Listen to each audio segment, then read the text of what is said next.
This is the story of 4 young men locked in hospital wards. There are people losing their lives.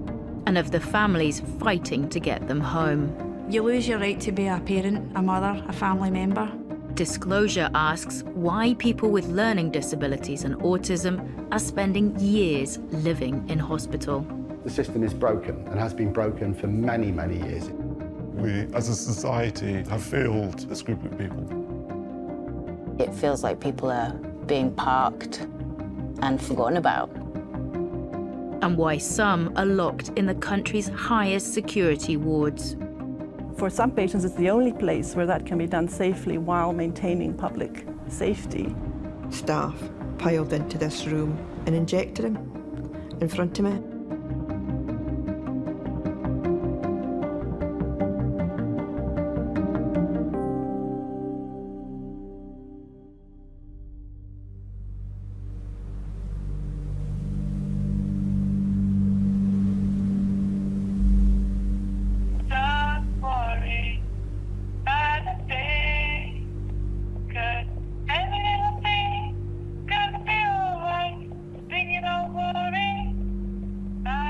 This is the voice of Bethany.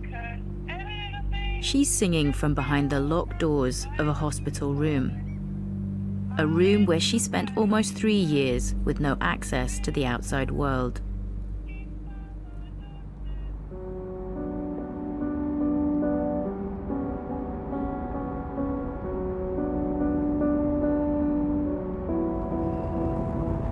I'm on my way to see Bethany's dad, Jeremy. It's almost 4 years since I first covered their story, and I'm going back to see how they're getting on. Hello, how are you? So great to see you. Hi, You're not getting away with just that. Oh, it's so good to see you. Jeremy has spent years fighting to get his daughter out of hospital. She has autism. In 2015, Bethany had a bad spell and her behavior deteriorated. She became distressed and was taken into hospital. When being in the ward environment made that distress worse, she was put in an isolation room. They viewed Beth as being so dangerous that they wouldn't open the door unless they had 5 members of staff. For almost 3 years, this was the only contact she had with her dad, through a hatch in the room's door. A series of reviews found Bethany's human rights had been breached, and work began to try and bring her out. Instead of treating Beth as a caged animal that you needed to keep at arm's length, if actually you just spoke to Beth about the things that she loves, animals, guinea pigs, being outdoors, planting plants. Just having that humanity to talk to someone about their interests and to get to know them. She's now living in another hospital, out of isolation, and has time out regularly to do the things she loves. Soon she'll be moving into her own house with support. Love you, Beth. The world has changed for Beth, I'm really pleased to say. She doesn't spend all day locked up. She's out, she's in the community. She goes fishing, she goes walking, she goes shopping. Bethany was once told she was too dangerous to ever be out of hospital. Jeremy now works with other young people in similar situations. I was quite surprised to find just how many people have been through this before. I thought there'd never been another Beth. It's been thousands.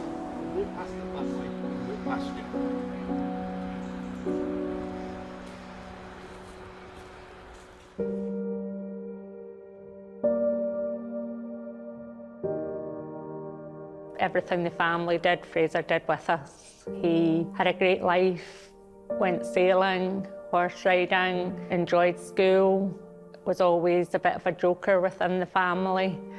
Really just had a great life, very sociable little guy.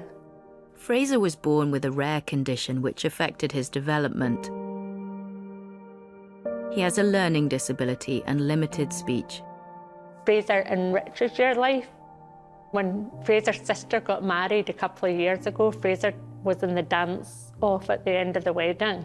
So he's quite a wee character, and you don't see any of that anymore. This is Fraser's room. His shed, his basketball hoop. But he's not here. 2 years ago, when Fraser was 17, he started being aggressive towards his family.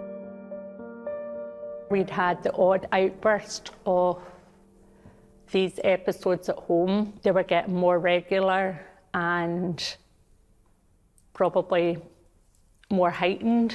He was grabbing at the family and like throwing stuff about in the house. Mainly like he'd left pieces of furniture or anything that he could get his hands on and just launch it. Fraser was in crisis and the family called social work and the police for help. The family agreed he needed to go into hospital for a short period of assessment. It was a cry for help of like someone to help us at the time. I sat that night and said, I do not want him sectioned under the Mental Health Act because it's not mental health. But they said to be able to hold Fraser, they had to section him. Sectioning Fraser meant decisions about his care could no longer be made by his family and would be made by doctors. He was moved here, Woodland View Hospital, into a psychiatric ward alongside people with serious mental illnesses. Fraser had never had one night away from us in 17 years, and all of a sudden he was in this hospital in an adult unit on his own. We thought at that point we were doing it for his best interest to get him the help that he needed. Well, how wrong were we?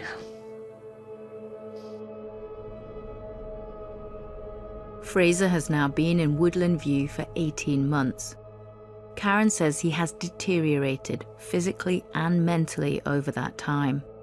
She believes this is in part because of changes to the type and amount of medication he's been given.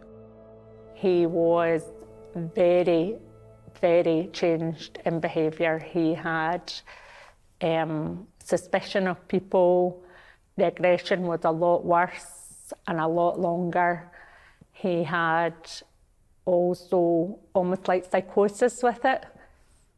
Do you feel that the drugs they've given him have helped? No. Or any of the treatment they've given him? No. This is the boat Fraser and his family were refurbishing. It sits in the marina, unfinished. Karen says staff shortages at the hospital mean Fraser has had almost none of the activities he loves. She says Fraser has become more and more isolated. He stays in his room the majority of the time. In his room, he has nothing. One beanbag and one mattress on his bed, one quilt and one pillow, that's all that's in his room. He has no pictures, he has nothing. The walls are bare, everywhere's bare. That's where he spends all his time, more or less. Heartbreaking, considering all that he wants for nothing, all the stuff he has at home. Just heartbreaking. Fraser is one of around 300 people in Scotland with a learning disability or autism currently living behind the locked doors of hospital wards. And some have been there far longer.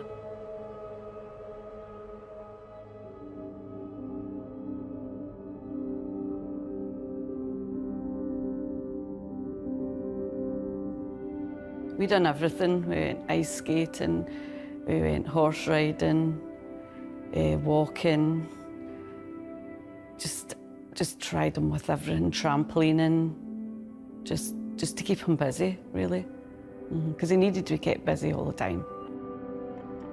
Jamie has autism, ADHD, and a learning disability. Like Fraser, he has little speech. He loves the outdoors, pub lunches, and dancing. Sometimes when he's been too anxious, he's pushed Sylvia, and he's also run away. I didn't get much support for Jamie as a child. In 2015, once he turned 18 and finished school, Sylvia says there was no plan for Jamie. He was left living in a residential home for children where there was nothing for him to do and no one who understood him.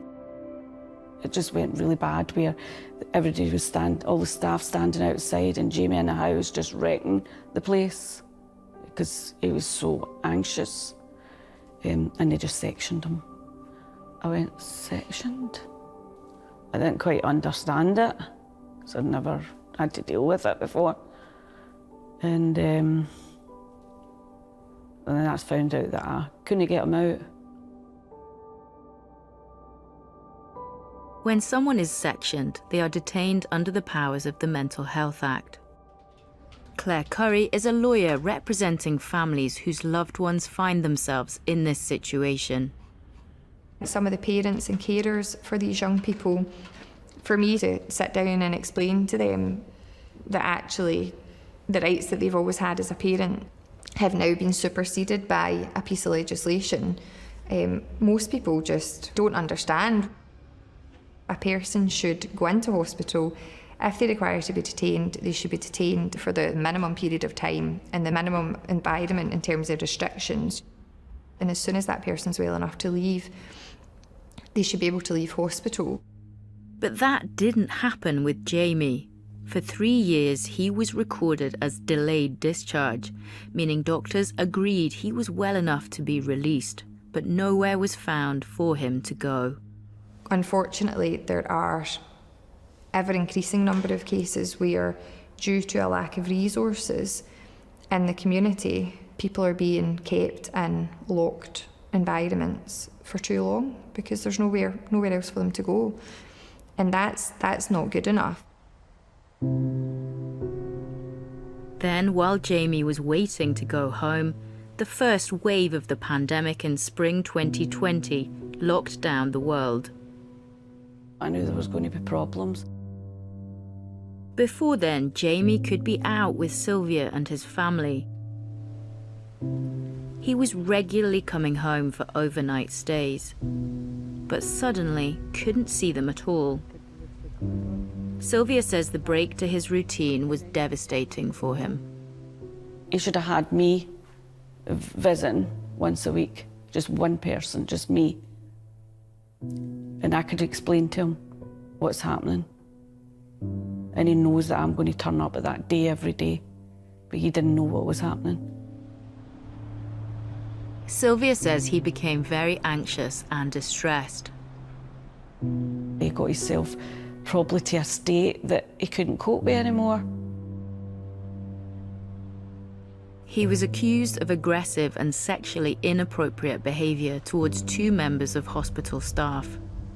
They say that he's a danger to society, which he's far from it. He's a big gentle giant. But I just keep repeating myself and saying, give Jamie his routine back, because if you give Jamie his routine back, Jamie will be so much happier. He needs his family back. He needs to be out in the community. Once a week, Sylvia goes to visit Jamie. Only get half an hour. It's not a long time, but better than nothing. I love going to see him. Sometimes he looks really tired, and that's hard when I walk away. And other times he's the Jamie I know. Today, she's also going to have a meeting at the hospital about Jamie's care and progress. She takes a call from Alistair Minty. Hi, Sylvia. Hi. An independent advocacy worker helping her to try to get Jamie out. How I would plan to do this today is that we are asking them for what has changed over the last year for Jamie and what their actual plans are concrete plans that not just vague promises, but what they're going to do next to make things move forward. It's a very, very pale shadow of his life. So he's in his room. The ward staff offer him some activities, but here's the crucial thing. They're not Jamie's chosen activities. So he hasn't been offered his hill walking. He hasn't been offered his pub lunches. He hasn't been out of the hospital in a couple of years. He's been in the hospital constantly? Constantly. Effectively, they're waiting for him to get better whilst continuing to deny him the opportunity to live in a way that makes sense. They need to demonstrate that they are routinely creating that structured routine. Yeah, definitely, yeah. Sylvia says while in hospital, Jamie's been restrained many times, placed in isolation in his room for 24-hour periods, and has had little fresh air, exercise and activities. And because he finds the noise and environment distressing, he's been heavily sedated. I just think it's horrible. I've seen on occasions, not very often, where his wee eyes are just rolling. When he's trying to keep them open and they're rolling. And it's horrible, horrible, horrible to see. I used to say I just wanted him to go to sleep because I didn't want that life for him and I didn't think he deserved that life.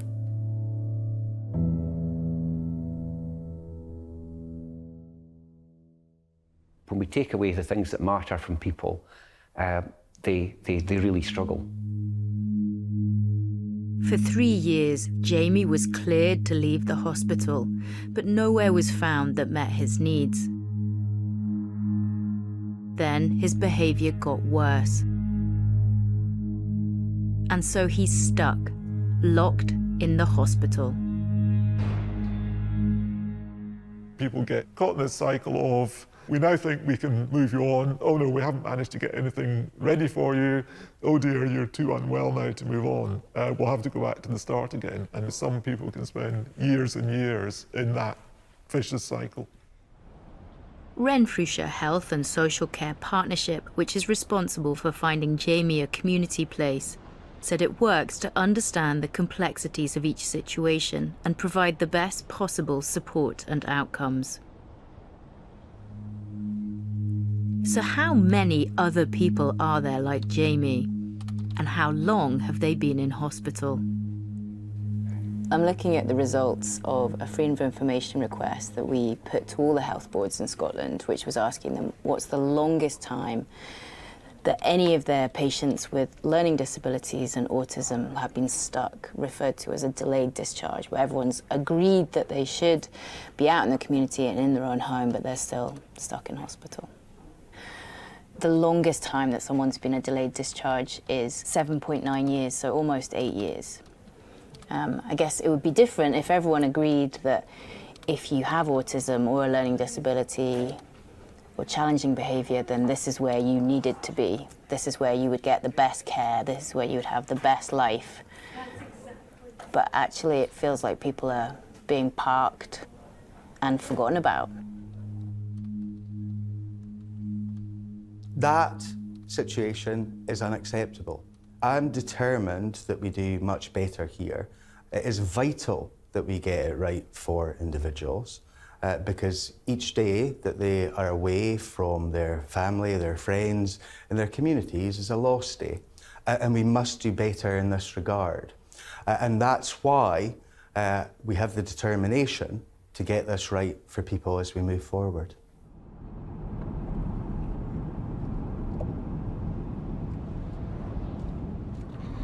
I just feel as if it just goes round in circles and none changes.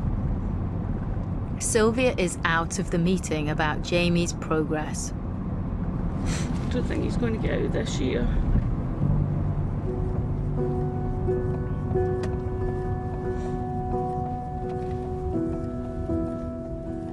Hospital was meant to be a short-term solution for Fraser and Jamie to get better, but their detention has turned to months, then years.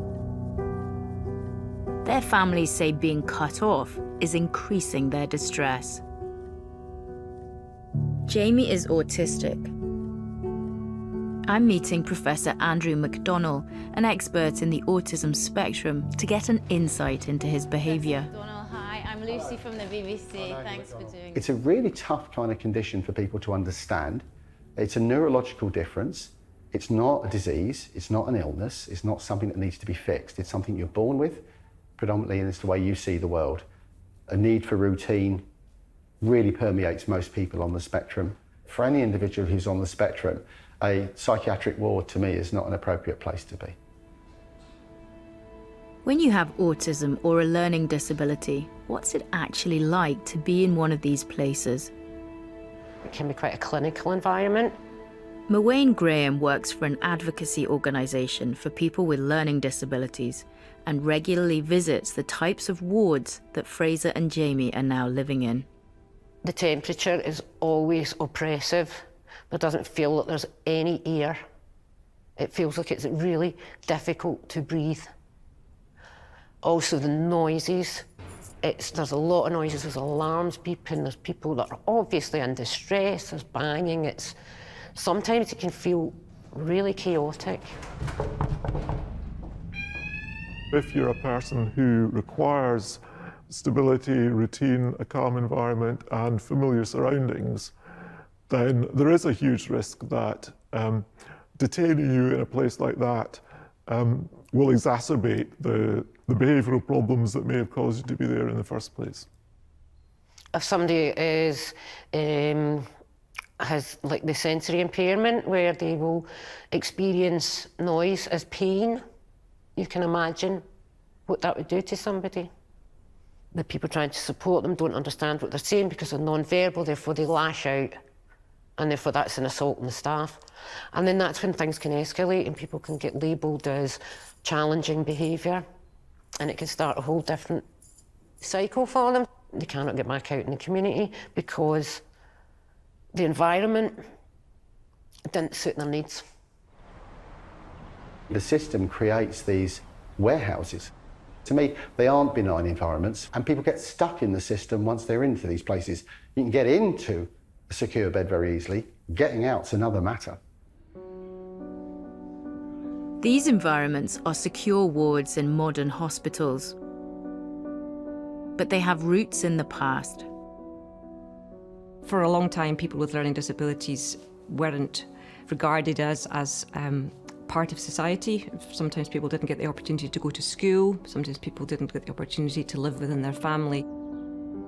In the era of the old institutions, having a mild learning disability was enough to see someone locked away permanently in hospital. Thousands of people in the UK lived this way until the 1990s.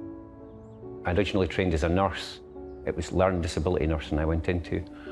And it was big institutions. I was horrified at just the lack of power that people had, the lack of personal space, the lack of humanity and how a lot of people were treated. People lining up for baths, naked, one in, one out. A lot of people medicated too much because they got frustrated and asked questions. That kind of stuff, it hurt. I thought, I can't be part of this.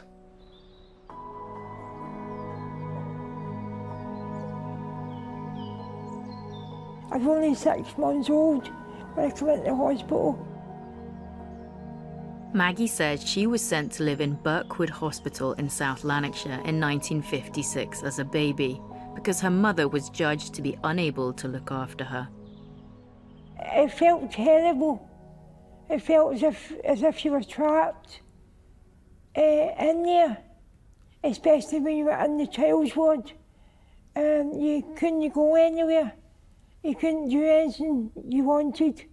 You had to just do nothing all day. Every day was the same. You would get up out of bed, just have your breakfast. Well, it was terrible because you couldn't make a decision for yourself. And if you tried, you get into trouble. I get into trouble quite a lot because I was so strong-willed. It's not living. I mean, it's not living at all. I would have went to school. I would have learned to read. I would have learned to spell. I would have learned all sorts of stuff at school, because I believe if I was not in the hospital and I was put into a proper school, I would pick up things. And there were a lot of things that I wanted to do, like I wanted to do science. I mean, it was so hard. I had to say to myself, it's not going to happen. Today, Maggie has a leading role with the organisation People First, which campaigns on issues that affect those with learning disabilities. Right, let's get started, please. I'm the chairperson now, and I'm trying to help people to get confident like myself, because I love helping people and I enjoy my job, and I have been helping people. Nobody should be locked away.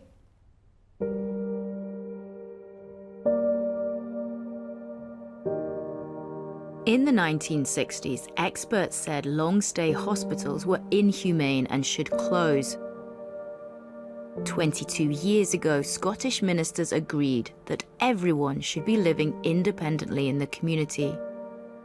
Since then, 2 more Scottish government reviews have said a hospital is not a home. Dr. Anne MacDonald led the Coming Home report in 2018. It might be possible that viewers would think that maybe people with complex support needs need to be in hospital, or that that's the best place for them. And in actual fact, that's not the case. Hundreds of people are still stuck in wards. It's absolutely not acceptable that people are living in hospital when there's no clinical reason for them to be there.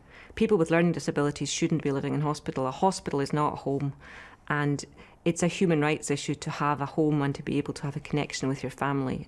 And it's really important that we see this as a human rights issue, and there should be an element of urgency about it. We shouldn't just be accepting it as status quo.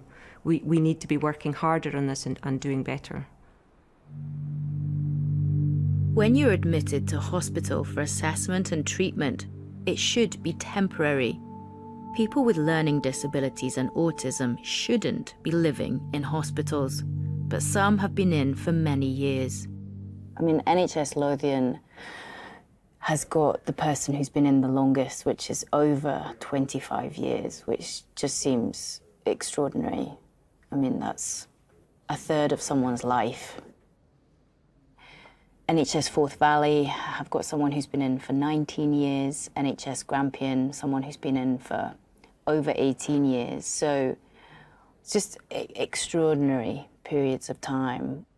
So you have to wonder, like, for someone who's been in for 25 years, we don't know who the person is. We don't know who they were before they went in. We don't know what kind of a life they've missed out on by being in hospital.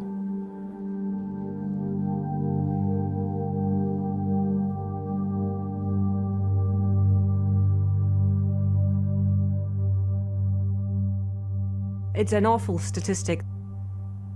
If you think about your own life over, a period of 10 to 15 years, and all the different things that you do in that period, we might move house, we might get a new job, we might, people might have children or a new partner, and people with learning disabilities aren't getting the chance to do any of that when they're stuck in hospitals. They're not getting a chance to live an ordinary life, and it's really a waste of a life. It's a waste of the opportunity to have a life. The 3 health boards say they are working to provide the best possible care, and that it can be challenging to find community places for those with the most complex needs. We've learned there are at least 40 people who've been living in hospital for more than 10 years, and 15 for more than 20. How would you respond to that? Well, that's not good enough.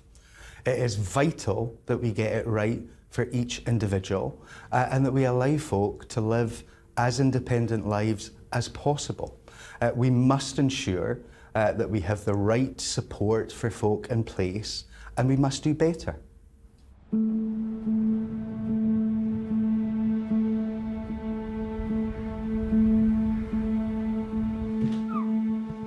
And it's not just about how long you can spend in hospitals. It's about how far away from home you can be too. Well done. This is Louis and Kate. I filmed with them over 4 years as she has fought to get him his own home with the right support. Louis is somebody who's really optimistic and resilient. 4 days after he was born, a doctor told Kate her son Louis had developed meningitis. The meningitis infection, which wasn't initially picked up, affected Louis's brain. He has a learning disability and impaired speech. And I asked the doctor that night, who's going to help me look after Louis if he survives? He said, society will always care. Louis grew up with Kate, but as he got older, needed more care and support. We got bits of help, but not enough. We couldn't manage, and it's a terrible position not to be able to care for your beloved adult child. Louis spent time in a residential unit in Glasgow. When it closed, he and Kate went back to the start. He needs somewhere to live, but he needs the care to wrap around him. So literally there was nowhere to go. So the social worker, in desperation, found the only place with a vacancy, which was a care home that specialised in challenging behaviour, and that's where he was sent. And how far away was that? 250 miles. How hard was that? It was horrific. How does he feel? Like, where's Mum gone? What am I doing here? Louis has spent years behind the locked doors of institutional units, from care homes to hospitals. Kate says she has driven 83,000 miles back and forth to see him. He's gone through being in a hospital where he couldn't come home. He was in his own room. There were times he was locked in his room. There were times where he was talking and nobody was talking back to him. And so he got more and more upset. And then I think he went and pushed another patient. And 7 or 8 nurses, big adults, pin Louis on the floor. And then his pants are pulled down, his trousers, his pants, and then he's injected. That, you know, if we think what that feels like, how would that feel to us? Louis is not a different planet. He's not a different thing. He's a human being. I would be terrified. Louis found himself disconnected from Kate because she says there wasn't the staff, housing, or support he needed to live independently, in his own community, close to his family and friends. If we can give people a better quality of life in the community, we will see less behavioural challenges, we'll see less distress, and therefore the person becomes, in some ways, easier to support. And in terms of, if we're talking about funding, they become cheaper to support. Some of the packages that exist at this moment in terms of out-of-area placements are immensely costly. And it may actually be a saving in the public purse in bringing folk home with the right support.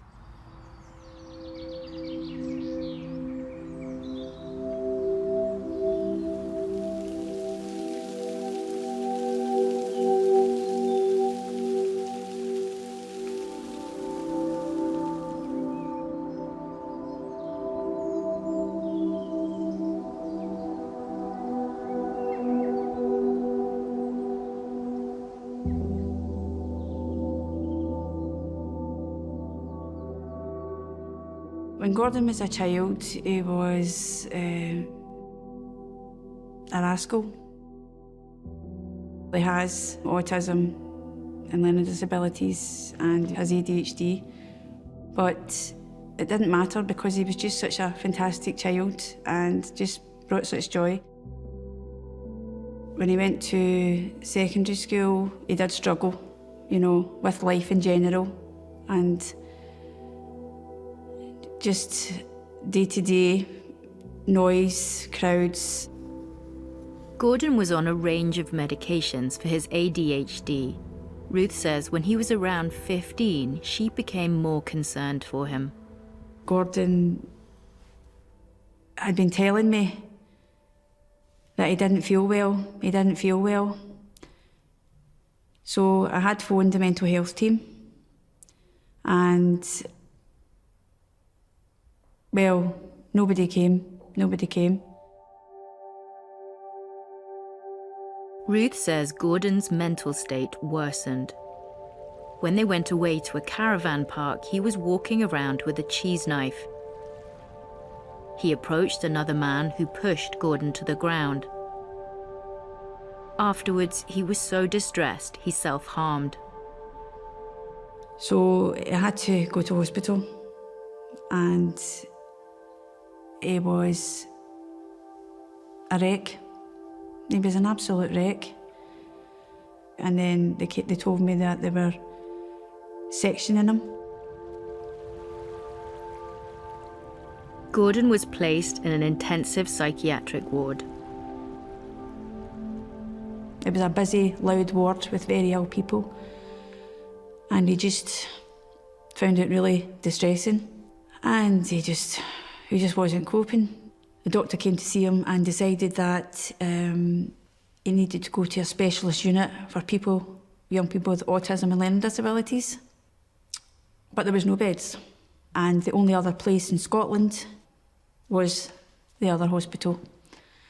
And I said, no way is my son going there. The other hospital was here, the State Hospital, Carstairs. A maximum secure facility, it houses dangerous offenders who've committed serious violent crimes and also has a learning disability unit. Ruth tried to stop Gordon's transfer, but was told he'd only be in for 6 months. She's been working with Claire Curry to try and get him out. Quite often family members are crying out for help for a really long period of time. And you'll find that it's only when they reach a crisis point that the intervention happens. And then by that point, if a person is detained within the hospital, a lot of their rights are taken away from them. Gordon went in on the Thursday, and I went up to visit him on the Saturday. And when I walked in, I'll never forget it. He was sitting at this table, this big heavy chair, 2 nurses, one either side. And his face was cut to ribbons, carpet burns. He had scrape marks in his hands and his ankles.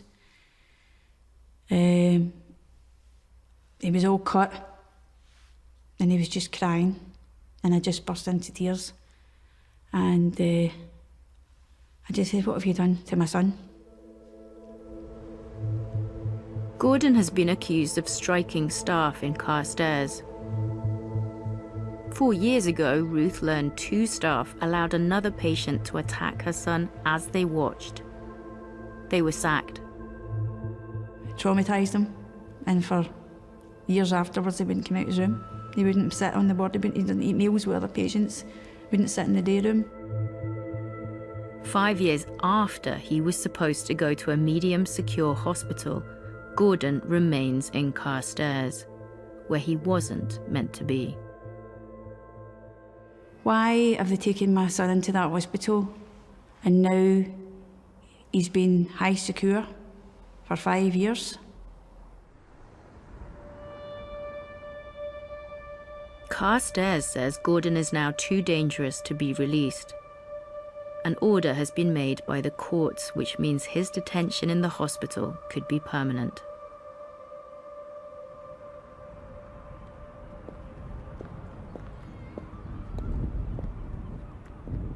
I thought, you can't be out of Carstairs, because I heard Carstairs is where people get sent to through courts, because it's like a prison. Tracy's son Kyle was also sent to Carstairs. And I thought it was all wrong, you know, how could this happen? And when Kyle did eventually move down there, I got told it would be a maximum 6 months that he would be there. And how long has he been there? It'll be coming up for 13 years in October. Kyle grew up in Aberdeen. He has autism, ADHD, and a learning disability. From his late teens, he struggled, had meltdowns, and couldn't live at home. He was taken into hospital, where he stayed for 2 years. But he had a life outside, including nights here at the beach ballroom. He had a social life. He went bowling, cinemas, he went to Aberdeen College. Before Carstairs, Kyle was studying, looking forward to getting out of hospital and starting a new life in a flat. It was all furnished, his carpet was all laid. I felt like it was a light had went on and, you know, he was moving on with his life and it was just snatched for him. But when I see that, it still breaks my heart to this day to think that he never got that opportunity because he worked so hard and he should have been in that flat. Kyle never moved in. Tracy says a doctor involved in his care raised concerns about him moving to the flat and the college place and cancelled a planned trip out. I just went up to the hospital to pick him up. When I arrived there, I was told that he wasn't getting out. And Kyle says, "I haven't done anything, Mum. I don't know what's wrong. I'm not getting out." He come very emotional, upset. And I said, "We'll find out what's going on." And he grabbed a hold of me and he went, "Don't let me go." And I says, "You'll be okay." And the next thing I know, staff piled into this room, took me down on the ground with Kyle and injected him in front of me. I was absolutely horrified. Tracy says Kyle had a meltdown and trashed his room at the hospital. The doctor said Kyle struck her during the incident.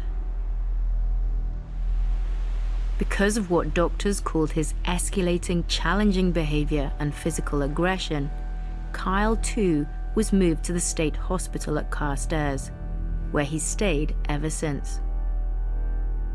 And like Gordon, he's suffered there. Tracy says he's been restrained repeatedly by staff. He got his arm broken. I was physically sick when I heard what they did to him. He says he couldn't breathe. He thought he was going to die because he felt that they were on top of him, that he couldn't breathe. I thought they were going to kill him.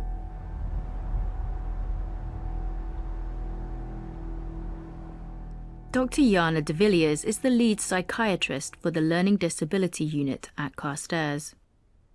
Some of these patients have been harmed while they were in the state hospital. They've had limbs broken, they've been injured. How is that a safe place for them? I'm not able to discuss any specific incidents, as you will appreciate.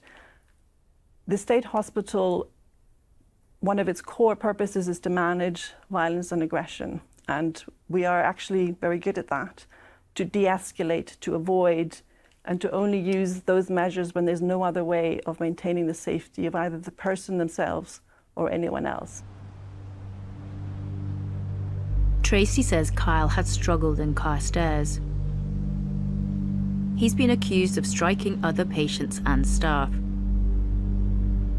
But 6 years ago, his psychiatrist believed he could leave the hospital. He was concerned Kyle had become stuck in Carstairs and wanted to see if a community placement with support could be found. They say he's high risk, he can be violent, he lashes out. Yeah, he probably does, because he's had horrendous time and not seeing family and being in a restrictive environment, and rules that he cannot understand, why he's not allowed to do this and why he's not allowed to do that. There are many cases where behaviours that are attributed to mental disorders and learning difficulties are criminalised, and there are people losing their lives because the resources are not there to allow them to adequately move on safely into the community and live an unrestricted life. I just want to see him happy. I'd love to see him being happy, smiling, genuine smiles. Just being able to take him somewhere, see his family.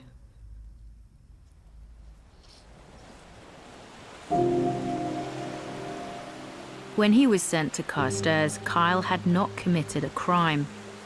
7 years after he went in, he assaulted a nurse. Carstairs then said Kyle was too dangerous to be released. An order was made by the courts, which means his detention at Carstairs could also be permanent.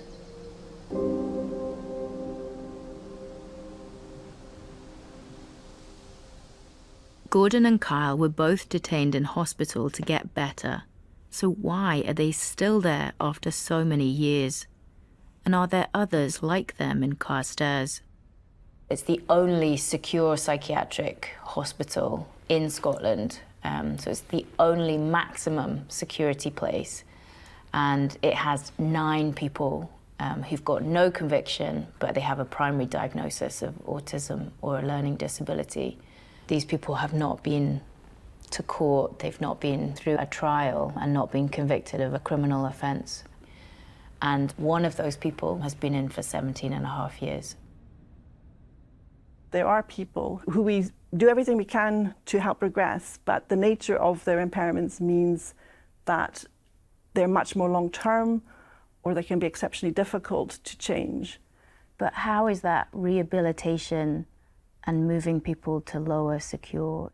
That length of time reflects the multiple needs that people have, as well as the significant challenges that need to be addressed before they can safely move on. If I commit a crime, I've got an endpoint to it, usually in our justice system. You end up going into our secure system, almost your detention with some limited oversights is permanent for quite a lot of these individuals. And I think one of the issues for me around the system at the moment is that the system is actually geared up for putting people into these places. It's not geared up for getting people out of these places. What happens if you don't have a pathway out of somewhere? You lose hope. You lose all sense of hope. And if you lose a sense of hope, what does that do to your mental health and your well-being? These places cannot be therapeutic by nature. The power to keep these 2 men locked in Carstairs, potentially permanently, comes from the Mental Health Act.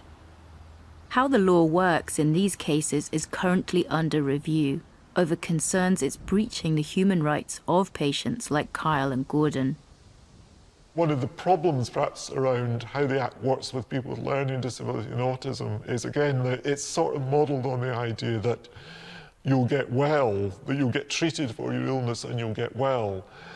And that's not going to happen with learning disability and autism. I mean, you may well be supported to manage, distress or behaviour better, but those things take a long, long time often. And if you're not in the right environment, may never happen.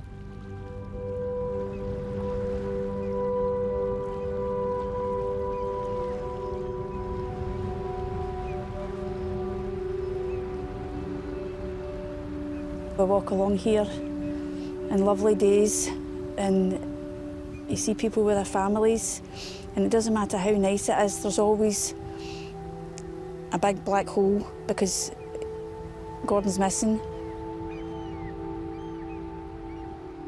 Ruth says Gordon's years in Carstairs have seen a marked decline in his mental and physical health. He has repeatedly asked to leave, saying he doesn't understand what he needs to do to get out. He's been given an additional diagnosis of schizophrenia, something Ruth says he didn't have before. She still remembers the last time she saw him.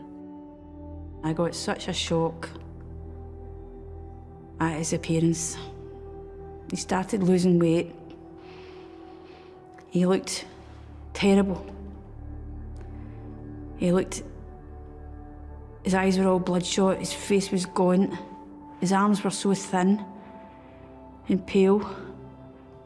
He just looked haunted. He looked, traumatised, just traumatised. He did need help. But the setting, the environment, everything, I think it's been severely detrimental. I don't recognise those narratives of applying to anyone currently at the State Hospital.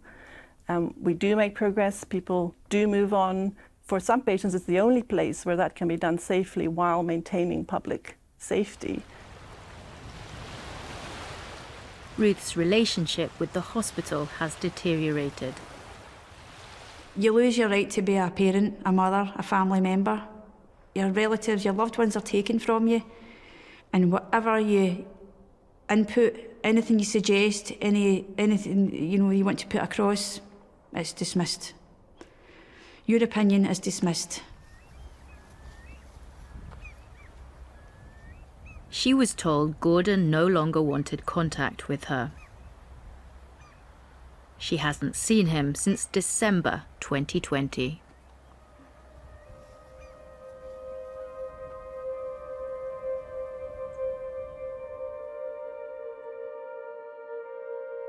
The staff, it very quickly over a period of time became them and us.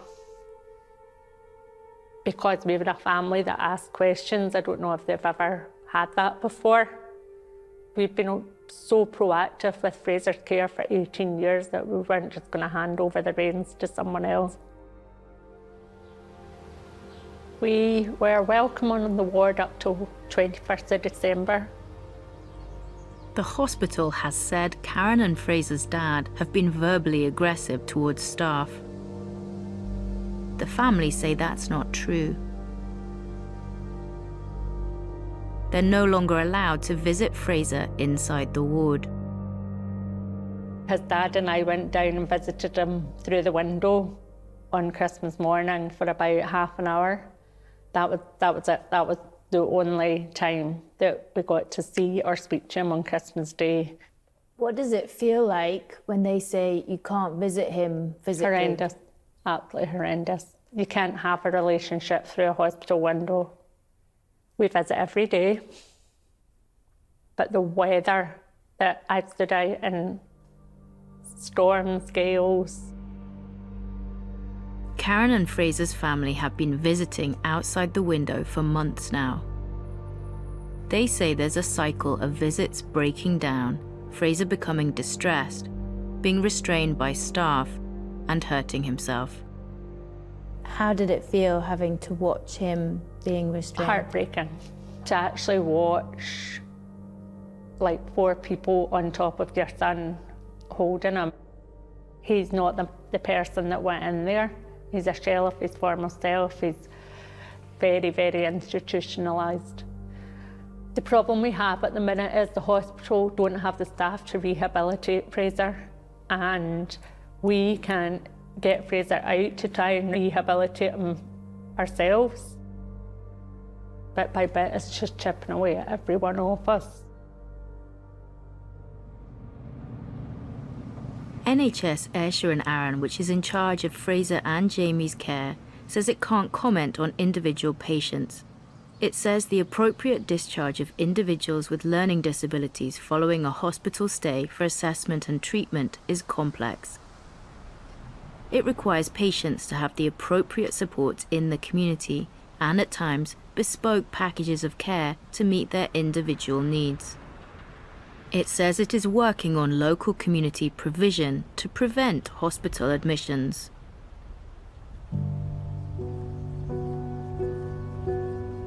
There are hundreds of people like Fraser spending years behind locked doors, despite experts and policies saying they shouldn't be there.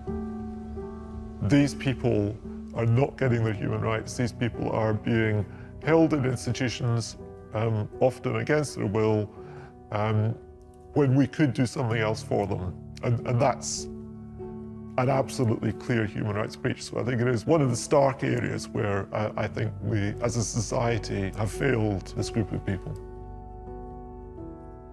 And it just makes me sad, because there's got to be a better life. Here in Perthshire is an example of how things can be done differently. Kate built Appletree with the money from a medical negligence case against the hospital responsible for Louis's care when he was born. After more than 6 years behind the locked doors of hospitals and residential homes, today he's coming home.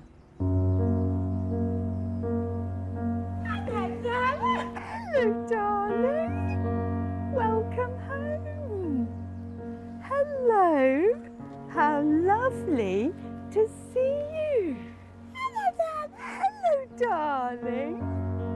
He's got some getting over to go through. He can't understand why he's gone through what he's gone through. What have we said to the hospital? We said, we said, bye-bye, hospital. Kate has worked to create not just this home for Louis, but a supportive community too. But it's precarious. It's not guaranteed. Louis needs a team of carers giving him round-the-clock support. It really matters that the people who surround him know him and know what he's saying. Where are you going? You're not going anywhere now. You've come home. That's what he needs to live in this place, his own home, with his own routine, his own choices. He's been a country boy and a fresh air boy, loves to walk. All these young men have challenges. They all need a lot of support. Their families say they've been traumatized. They went into hospital to get better. And for now, that's where they stay. Stuck. The issue is not that we don't understand what we need to do. The issue is the will to do it. I'm really worried about if and when he does get out, that he's changed so much that I'll know be my boy that I did know. I'm hoping he goes back to his mischievous self and keeps me on my toes, but I don't know if it'll happen. The system is broken and has been broken for many, many years. People with disabilities, people with autism, they're never high enough on people's radar. What do you think the future holds? What I would like to see in the next few years is Fraser moved on from this. I mean, if he's happy, then I'm happy. We're happy. The ability with the right mindset behind it is there. If you can do it for Beth, why can't you do it for other people?